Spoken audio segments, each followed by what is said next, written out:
नमस्कार दोस्तों, स्वागत है आपका अपने YouTube चैनल एग्जाम टारगेट पर। आज हम आपको पढ़ाने जा रहे हैं कैनाल डिजाइन के बारे में। ठीक है, तो जो कैनाल डिजाइन है, मैंने दो जो वैज्ञानिक थे आपके, एक कैनेडी साहब, एक लेसी साहब। तो पहले हम बात करेंगे कैनेडी डिजाइन का। तो कैनेडी थ्योरम की बात करेंगे सबसे पहले। कैनेडीज थ्योरी, ठीक है। कैनेडी साहब के बारे में थोड़ा सा जान लेते हैं। ये जो थे कैनेडी जी, ये आपके पंजाब के पीडब्ल्यूडी में एग्जीक्यूटिव इंजीनियर थे। उस समय इन्होंने एक बारी दोआब, अपर बारी दोआब नहर थी। अपर बारी दोआब मतलब दोआब क्या होता है कि दो नदियों के बीच का क्षेत्र, ठीक है। तो अपर बारी दोआब पर इन्होंने क्या किया, अपना अनुसंधान किया। तो इन्होंने कुछ एजम्पशंस दिए। तो कैनेडी के एजम्पशंस क्या थे, आइए देखते हैं। Assumptions,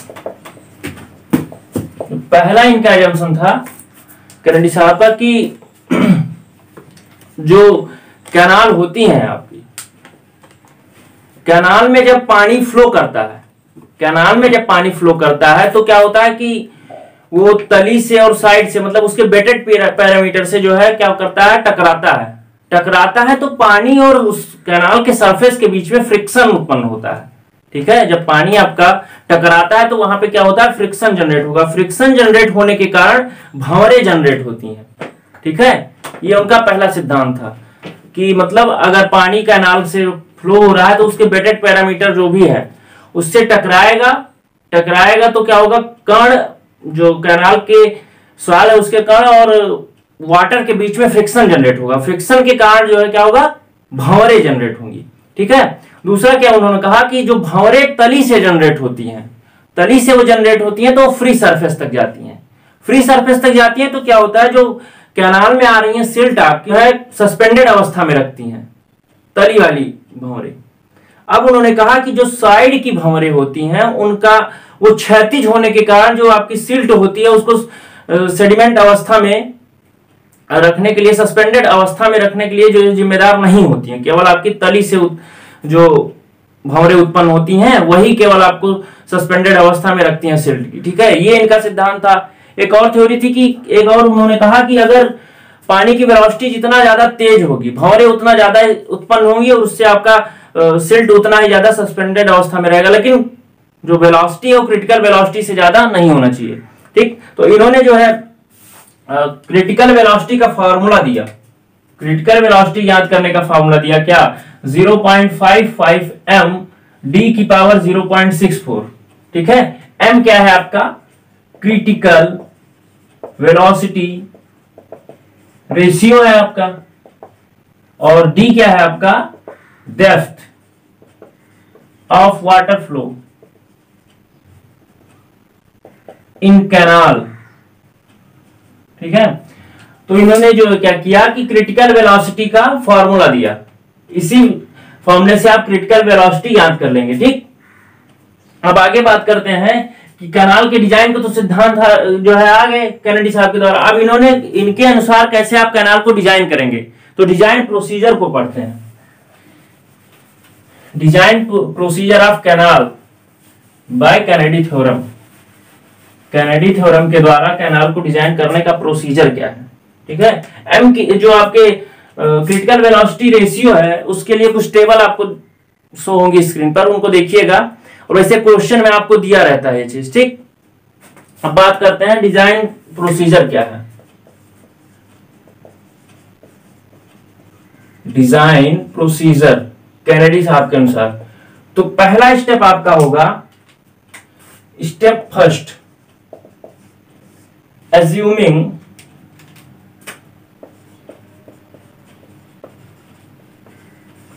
trial depth. आप कोई भी डेप्थ जो है एज्यूम कर लेंगे। आप जब न्यूमेरिकल करेंगे तो डिस्चार्ज के अनुसार आपके माइंड में सेट हो जाएगा कि कितने डिस्चार्ज के लिए कितना जो है डेप्थ लेना है। इसके लिए कोई अलग से टेबल नहीं दी हुई है, ऐसा कुछ नहीं दिया हुआ है। तो इसको आप जो है एज्यूम ही करेंगे, वो आपके एक्सपीरियंस पे आएगा। जितना आप न्यूमेरिकल लगाएंगे उतना आपका एक्सपीरियंस बढ़ता जाएगा, उतना अच्छे से आप एज्यूम कर लेंगे। ठीक है, सेकंड स्टेप में क्या होगा आपका, आपने डेप्थ एज्यूम कर ली। ठीक, तो स्टेप सेकंड में आप क्या करेंगे, जो डेप्थ एज्यूम की उसके अनुसार आप क्रिटिकल वेलोसिटी ज्ञात कर लेंगे। क्या, क्रिटिकल वेलोसिटी v0 ज्ञात कर लेंगे 0.55 m d की पावर 0.64। ये दूसरा स्टेप होगा आपका। थर्ड स्टेप क्या हो जाएगा, स्टेप थर्ड आपको क्या है कि आपको डिस्चार्ज क्वेश्चन में दिया होगा, तो आप क्या कर लेंगे, क्रिटिकल वेलोसिटी के अनुसार आप सेक्शन का एरिया ज्ञात कर लेंगे। ठीक है, तो कैनाल सेक्शन का एरिया जो होगा आपका क्या हो जाएगा, Q बाई V। ठीक है, जो आपने V0 निकाला उससे आप क्या निकाल लेंगे, एरिया। अब आएंगे आप फोर्थ स्टेप में।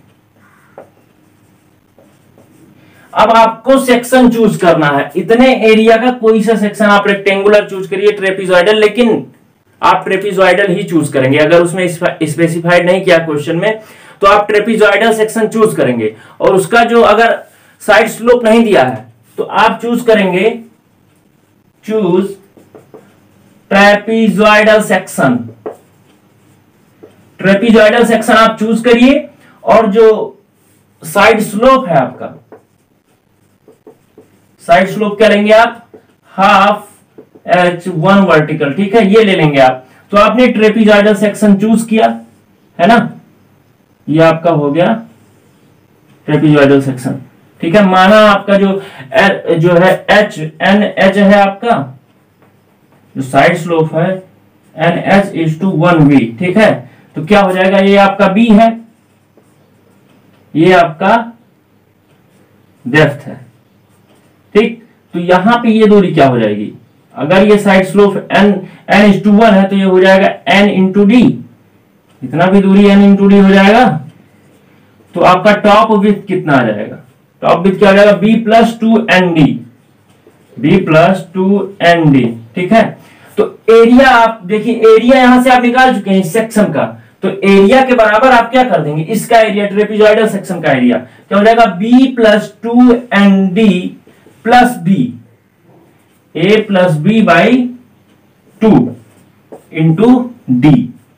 तो क्या हो जाएगा आपका, b प्लस b 2b हो जाएगा, तो क्या हो जाएगा, b plus nd into D.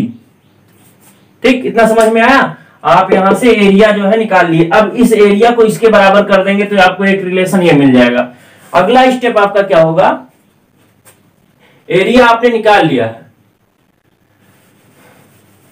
आपका एरिया निकल गया है। अब आगे का देखते हैं, स्टेप नंबर 5। स्टेप 5 में आप क्या करेंगे, एरिया आ गया है, एरिया आ गया तो आप क्या निकालेंगे, अब बेटेड पैरामीटर। बेटेड पैरामीटर, तो इसके साइड की लेंथ क्या होगी, ये लेंथ क्या होगी आपकी, देखिए आप, ये एन डी है, ये डी है, तो क्या हो जाएगा, जो है under root N D square plus N square. तो क्या हो जाएगा, डी आपका बाहर, नहीं डी कैसे बाहर आएगा, N D square plus D square, हाँ तो डी बाहर आ जाएगा और हो जाएगा under root N square plus 1। ये एक तरफ की लंबाई होगी, तो बेटेड पैरामीटर आपका क्या होगा, बेटेड पैरामीटर हो जाएगा ये लेंथ प्लस ये लेंथ प्लस ये लेंथ, तो क्या हो जाएगा 2d under root N square plus 1 plus b, है ना, ये आपका बेटेड पैरामीटर हो गया, b plus 2d under root N square plus 1, ये आपका बेटेड पैरामीटर हो गया। अब इसके बाद क्या करेंगे आप अगले स्टेप में, स्टेप 6 में आएंगे आप।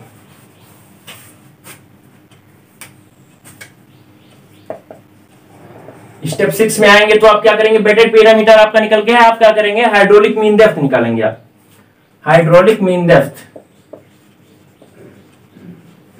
Hydraulic mean depth. ये क्या होता है, इसे आर से डिनोट करते हैं, होता है एरिया अपॉन बेटेड पैरामीटर।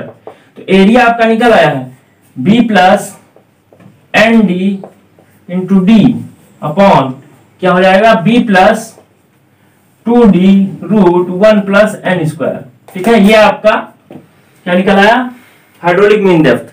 अब क्या करेंगे, अब आप जो है वेलोसिटी, एक्चुअल वेलोसिटी निकालेंगे कि जो आप डेप्थ लिए हैं, कैनाल का जो डेप्थ लिए हैं उस डेप्थ के अनुसार आपके जो सेक्शन है उसमें पानी की एक्चुअल वेलोसिटी क्या होगी, क्या वो क्रिटिकल वेलोसिटी के बराबर होगी या नहीं, या उससे ज्यादा होगी या कम, इस चीज को आप कैलकुलेट करेंगे। तो स्टेप 7 क्या करेंगे आप, calculation of velocity, calculation of velocity, इसको कैसे कैलकुलेट करेंगे। पहला फार्मूला है आपका मैनिंग फार्मूला। मैनिंग फार्मूला क्या है, v बराबर 1/n r की पावर 2/3 s की पावर 1/2, ठीक, 1/n r की पावर 2/3 s की पावर 1/2, जहां n क्या है आपका रफोसिटी फैक्टर, ठीक, रुक्षता गुणांक जिसे आप कहते हैं, r क्या है हाइड्रोलिक मीन डेप्थ, s क्या है ग्रेडियंट बेड स्लोप है कैनाल का, ठीक। इससे रख के आप क्या निकाल सकते हैं, मैनिंग फार्मूला से आप जो है वेलोसिटी निकालेंगे। और जो आपकी वेलोसिटी आएगी वो अगर क्रिटिकल वेलोसिटी जो आपने मानी थी उसके बराबर नहीं है, इसका मतलब क्या हुआ कि आपने जो डेप्थ माना है वो डेप्थ गलत है, फिर से आप कोई दूसरी डेप्थ ट्राई करेंगे, फिर ये इतना प्रोसेस करेंगे, फिर से आपको जो वेलोसिटी निकालेंगे, जब तक आपकी वेलोसिटी क्रिटिकल वेलोसिटी के बराबर नहीं आ जाती तब तक आप ट्रायल करते रहेंगे, ठीक है। अगला आपका फॉर्मूला है कटर्स फार्मूला वेलोसिटी ज्ञात करने के लिए, ठीक है, कटर्स फार्मूला, उसके अकॉर्डिंग आप वेलोसिटी ज्ञात करेंगे। तो क्या होगा फॉर्मूला, 1 b बराबर 1/n plus 23 plus 0.00155 upon s upon 1 plus 23 plus 0.00155 upon s into n upon under root r, पूरे का ब्रैकेट लगा के under root r into s, ठीक है। टर्म्स आपको पता है, रफोसिटी फैक्टर है ये आपका, यस आपका साइड बेड स्लोप है, r हाइड्रोलिक मीन डेप्थ है, ठीक है। तो इससे वेलोसिटी निकालेंगे आप, जो वेलोसिटी आएगी वो आपकी क्रिटिकल वेलोसिटी के बराबर होनी चाहिए, अगर नहीं है तो आप फिर से डेप्थ को ट्राई करेंगे। अब लास्ट स्टेप आपका क्या है, स्टेप 8, इसमें क्या करेंगे आप, सब कुछ निकल जाने के बाद आप एक उचित जो है क्या करेंगे, बॉटम स्लोप मान लेंगे।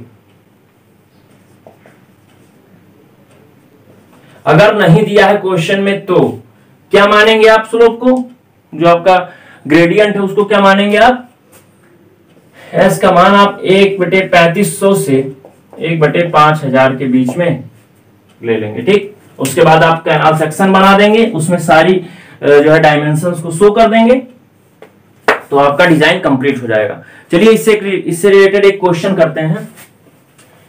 क्वेश्चन आपको आपके स्क्रीन पर दिख रहा होगा, पढ़िए एक बार अच्छे से क्वेश्चन को।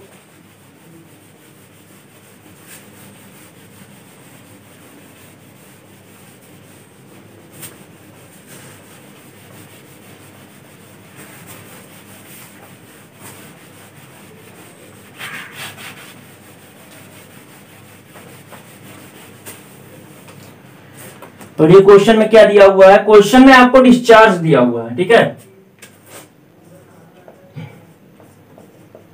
गिवन आपको क्या है, डिस्चार्ज दिया है 40 मीटर क्यूब पर सेकेंड, डिस्चार्ज आपको दिया है 40 मीटर क्यूब पर सेकेंड है आपका, ठीक है। और क्या दिया है BD रेशियो आपको दे दिया है, इसमें कितना 2.5 दे दिया है। और क्या दिया है, क्रिटिकल वेलोसिटी रेशियो m का मान 1.0 आपको दे दिया है। अब क्या करना है आपको, इसको डिजाइन करना है। सबसे पहले हम आपको क्या बताए थे, सबसे पहला स्टेप आप कोई डी एज्यूम कर लेंगे, ठीक है। तो स्टेप 1 क्या करेंगे आप, एज्यूमिंग जो आपका canal depth is equals to capital D, हमने डेप्थ को डी ही मान लिया, ठीक, हमने कैनाल डेप्थ को डी मान लिया। अब सेकेंड स्टेप हमने क्या बताया था, क्रिटिकल वेलोसिटी रेशियो का है। स्टेप 2 क्रिटिकल वेलोसिटी रेशियो, यानी क्रिटिकल वेलोसिटी रेशियो आपको दिया है 1, तो क्रिटिकल वेलोसिटी क्या था 0.55 m d की पावर 0.64, तो यहां पे आप रखिए 0.55 m की जगह पर 1 रखिए, d की जगह पर d रखिए 0.64, तो वेलोसिटी आपकी क्या आ गई 0.055 d की पावर 0.64, ये आपकी वेलोसिटी आ गई। अब थर्ड स्टेप में आप क्या करेंगे, आपको एरिया ज्ञात करना है सेक्शन का।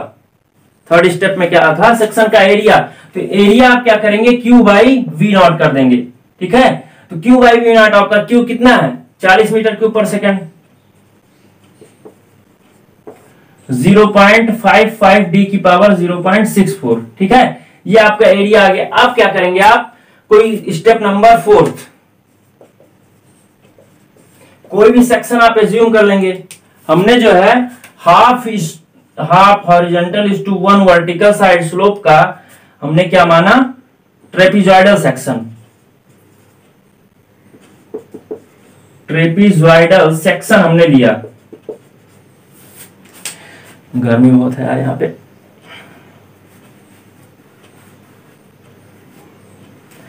अब बात करते हैं ट्रेपीजॉइडल सेक्शन की। तो हमने लिया, ये सेक्शन हमने ड्रॉ किया, ठीक।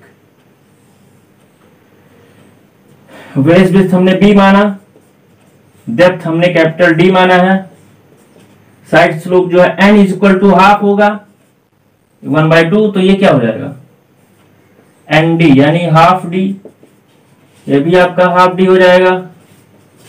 तो जो आपका स्वतंत्र सतह की चौड़ाई कितनी हो जाएगी, b प्लस हाफ डी यानी b प्लस डी, ठीक। हाफ डी कितना हो जाएगा, डी हो जाएगा, तो b प्लस डी हो जाएगा आपका top surface.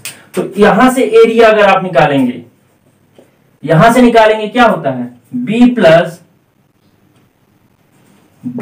D by 2 into D, ठीक है।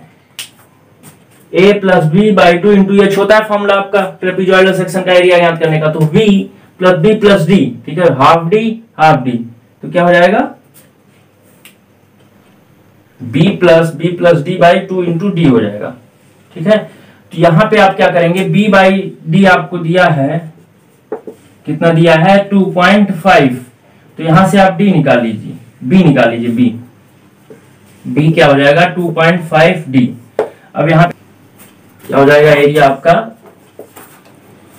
ये b भी इंटू 2 भी हो जाएगा, 2 इंटू 2.5 डी, ठीक है, plus D by 2 into D. इसको कैलकुलेट करिए आप, कितना आएगा, ये हो जाएगा 5d plus D 6d by 2 3d, ठीक है। कितना हो जाएगा इंटू डी है आपका, क्या हो जाएगा 2 इंटू 2.5, ये आपका 5 हो गया प्लस 1 6 हो जाएगा बटे 2 3d स्क्वायर हो जाएगा आपका। कितना हो जाएगा 3d स्क्वायर। एक मिनट रोकिएगा इसको तो। अब आपका यहाँ पे एरिया 3d स्क्वायर आ गया, 3d स्क्वायर हो गया। अब इस एरिया को 3d स्क्वायर के बराबर करिए आप, है ना, जो निकल के आया था आपका एरिया, उसको क्या करिए 3d स्क्वायर के बराबर कर दीजिए। तो 3d स्क्वायर बराबर हो जाएगा, 3d स्क्वायर बराबर हो जाएगा आपका 40 अपॉन 0.55 डी की पावर 0.64, है ना। तो आप इसको इधर लेके आइए, तो 0.55 डी इंटू 3 करिए, 0.55 इंटू 3 क्या हो जाएगा 1.65, 1 पॉइंट इसके आगे लिखेंगे तो 1.65 डी की पावर 2.64 इक्वल टू 40, ठीक है। तो यहां से आप डी कैलकुलेट करिए, तो कितना हो जाएगा 40 अपॉन 1.65, 40 अपॉन 1.65 की पावर 1 अपॉन 2.64, तो 3.34 मीटर आपका क्या आएगा, 3.34 मीटर आपका डेप्थ आ गया। तो इसके अनुसार विड्थ कितना हो जाएगा, बी आपने क्या माना था 2.5 डी, तो इसमें आप 2.5 से जब गुणा कर देंगे तो आपका बी निकल के चला आएगा, कितना आएगा 8.36 मीटर। ये आपका बी और डी कैलकुलेट हो गया यहां से। अब बी और डी कैलकुलेट हो गया तो आप क्या निकालेंगे, सबसे पहले आपने जो क्रिटिकल वेलोसिटी लिखी थी 0.55 डी की पावर 0.64, यहां से आप क्रिटिकल वेलोसिटी कैलकुलेट कर लेंगे 0.55 डी की पावर 0.64, है ना। तो क्रिटिकल वेलोसिटी आपकी हो जाएगी 0.55 डी की पावर 0.64 था, तो 0.55 इंटू डी आपका कितना आ गया 3.34 की पावर 0.64, कितना हो जाएगा ये 3.34 की पावर 0.64 इंटू 0.55 1.19 मीटर पर सेकेंड, ये आपकी वेलोसिटी आ गई। ठीक है, क्रिटिकल वेलोसिटी आपकी इतना निकल के आ गई। अब अगला स्टेप है आपका, स्टेप नंबर देख लीजिएगा कौन सा है आगे।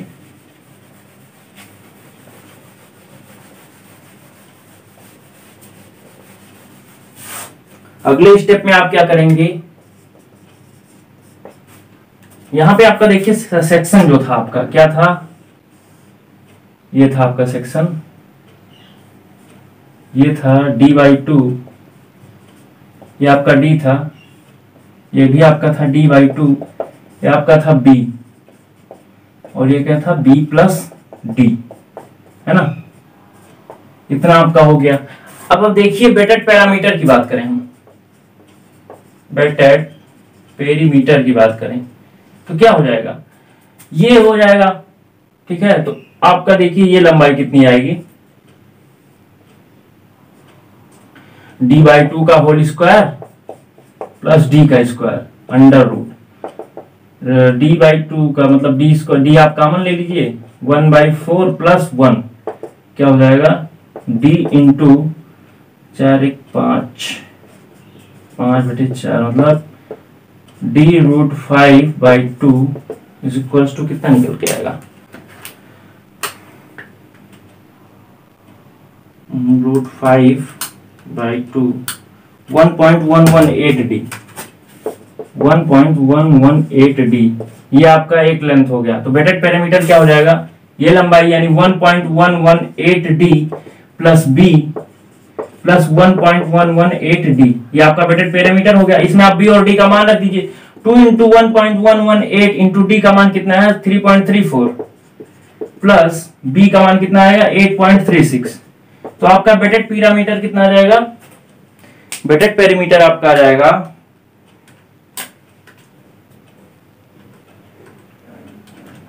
कैलकुलेशन आप भी चेक करते रहिएगा, कैलकुलेशन मिस्टेक हो सकती है, 15.83 मीटर आपका आ गया वेटेड पैरामीटर। अब बात करेंगे हम हाइड्रोलिक मीन डेप्थ की, hydraulic mean depth, hydraulic mean depth आपकी क्या हो जाएगी, R बराबर A/PW। ठीक है, एरिया आपका क्या आया था 3d स्क्वायर, तो एरिया आपका आ जाएगा 3d स्क्वायर, तो इसका मतलब 3 इंटू 3.34 का स्क्वायर क्या हो जाएगा 3 इंटू 3.34 का स्क्वायर 33.46 ये आपका मीटर स्क्वायर एरिया हो गया।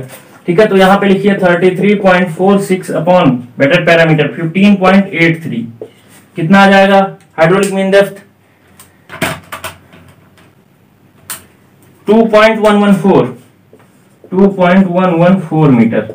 ठीक है, ये चीज आप देख लीजिए, क्लियर हो रहा है ना सब। यहां पे आप लिख लीजिए डी आपका आ गया है 3.34 मीटर, बी आपका आ गया है कितना 8.36 मीटर, क्रिटिकल वेलोसिटी आपकी आ गई है 1.19 मीटर पर सेकेंड,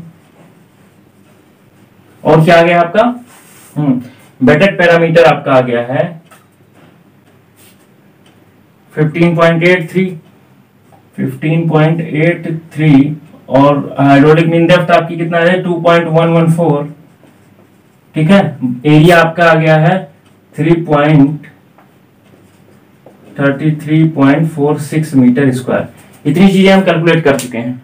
अब आगे की कैलकुलेशन क्या करेंगे आप, हमने बताया था वेलोसिटी वाला फॉर्मूला आप लिखेंगे। आप कौन सा लिखेंगे यहाँ पर, कटर का फॉर्मूला यूज करेंगे हम लोग, क्योंकि हमको निकालना है क्या साइड, इसमें बॉटम स्लोप निकालना है। बी और डी सब कुछ निकल आया, बचा है क्या, बी बॉटम स्लोप। तो बॉटम वेलोसिटी को हम क्या मान लेंगे, क्रिटिकल वेलोसिटी के बराबर ही मान लेंगे, क्योंकि हमको एक्चुअली में क्रिटिकल वेलोसिटी ही रखनी है। तो वेलोसिटी आप क्या करेंगे, वेलोसिटी बराबर क्रिटिकल वेलोसिटी रख देंगे। और कटर का फॉर्मूला क्या होता है, 1/n + 23 + 0.00155 upon s upon 1 + 23 + 0.00155 upon s into n upon √r, इनके पूरे का करके √r/s, है ना। अब इस फॉर्मूले में आप b के जगह पे 1.19 मीटर पर सेकंड रखिए, 1/n। आप प्रपोसिटी फैक्टर जब क्वेश्चन में नहीं दिया रहता है तो 0.023 आप मान लेंगे। तो यहां पे रखिए 1/0.023 प्लस 23 प्लस 0.00155 अपॉन s, ऐसा आपको कैलकुलेट करना है, अपॉन क्या हो जाएगा 1 + 23 plus 0.00155 upon s into n 0.023 upon √r। r की वैल्यू कितना है आपकी 2.114 है ना, इंटू √2.114 इंटू s। यहां से आप वैल्यू कैलकुलेट करेंगे तो s की वैल्यू आपको निकल के आएगी। चलिए कैलकुलेट करते हैं, ठीक है। तो यहां से आप इस कैलकुलेशन को करके s आप कैलकुलेट कर लेंगे, ठीक है। जो आपका s आएगा वही आपका कैनाल डिजाइन वहीं पे खत्म हो जाएगा। तो आपका ये आपका बॉटम विड्थ आ गया, डेप्थ आ गया, स्लोप आ गया, वेलोसिटी आ गई, तो आपकी कैनाल की डिजाइन यहीं पे खत्म होती है, ठीक है। ये कुछ यहाँ पे आप इसको कैलकुलेट कर लीजिएगा। अब बात करते हैं, थोड़ा सा आपके लिए भी काम होना चाहिए ना। अब बात करते हैं कि कैनेडी साहब जब डिजाइन कराए तो उनकी डिजाइन में कुछ कमियां थी कि नहीं कमियां थी, ठीक है। एक टर्म आता है, एक क्वेश्चन आता है, डायरेक्टली पूछा जाता है आपसे कि जो गैरेट वक्र होता है, गैरेट कर्व, ठीक है, गैरेट कर्व जिसको बोलते हैं आप, या गैरेट सारणी जो भी है, किससे संबंधित होता है, तो ये आपके कैनेडी थ्योरी से संबंधित, मतलब कैनेडी के सिद्धांत से आपको ये संबंधित होता है। गैरेट साहब ने एक डायग्राम दिया था जो कैनेडी के मतलब सिद्धांत के लिए ही बनाया गया था, कैनेडी के डिजाइन के लिए, ठीक है, उन्होंने बनाया था। अब बात करते हैं कि कमियां, ड्रॉबैक ऑफ कैनेडीज थ्योरी, ठीक है। कैनेडी थ्योरी के ड्रॉबैक कौन कौन से थे। तो अगर हम पहले ड्रॉबैक की बात करें इसके, कि पहला ड्रॉबैक क्या था, तो सबसे पहली जो आपकी बात है कि इन्होंने जो माना था, जो आप सिद्धांत इन्होंने जितने भी माने थे, उसमें सिल्ट के बारे में कोई जिक्र ही नहीं की इन्होंने, ना सिल्ट के ग्रेड के बारे में बताया, ना तो सिल्ट के चार्ज के बारे में बताया, ठीक है। तो पहली कमी आपकी ये हो गई, सिल्ट ग्रेड और सिल्ट चार्ज, कौन सा चार्जेस होते हैं, उस पर क्या इफेक्ट पड़ता है उसका, इसके बारे में इन्होंने कुछ नहीं बताया। दूसरा आपको इन्होंने बताया कि जो बॉटम से भंवरें उत्पन्न होती हैं उन्हीं के कारण ही सिल्ट आपकी सस्पेंडेड अवस्था में होती है, साइड वाली भंवरों से नहीं होती है, ठीक है। जबकि लेसी साहब ने बताया कि साइड के कारण भी होती है। तो ये चीज इनका ड्रॉबैक था। दूसरा, तीसरा क्या था कि ये ट्रायल और एरर मेथड है। आपने देखा कितनी बार डी आपको मानना पड़ेगा, ये कुछ पता नहीं है, जब तक आ नहीं जाता तब तक आपको मानना पड़ेगा। काफी टाइम एज्यूमिंग है और मतलब अनइकोनॉमिकल भी कह सकते हैं, ठीक। ये हो गया आपका सेकंड ड्रॉबैक। थर्ड ड्रॉबैक, अब बात करते हैं, इन्होंने जो है कोई भी जो ग्रेडियंट है आपका बॉटम स्लोप, उसके लिए कोई भी फॉर्मूला स्पेसिफाइड नहीं किया, ना दिया, आपको खुद मानना पड़ता है, ठीक। और इन्होंने जो वेलोसिटी ज्ञात करने के लिए कटर्स का फॉर्मूला यूज किया। आपको पता है कटर के फॉर्मूले की जितनी ड्रॉबैक थी वो सीधे इसमें आ गई, ठीक है। तो ये सारी आपकी कैनेडी सिद्धांत के ड्रॉबैक हो गए। इससे रिलेटेड और भी क्वेश्चंस आप करिएगा, डिजाइन करिएगा, ठीक है। अगले लेक्चर में आपको लेसी थ्योरी के बारे में बताएंगे, ठीक है। ठीक है दोस्तों, बस इतना ही। नमस्कार, और पढ़ते रहिए बस, ठीक।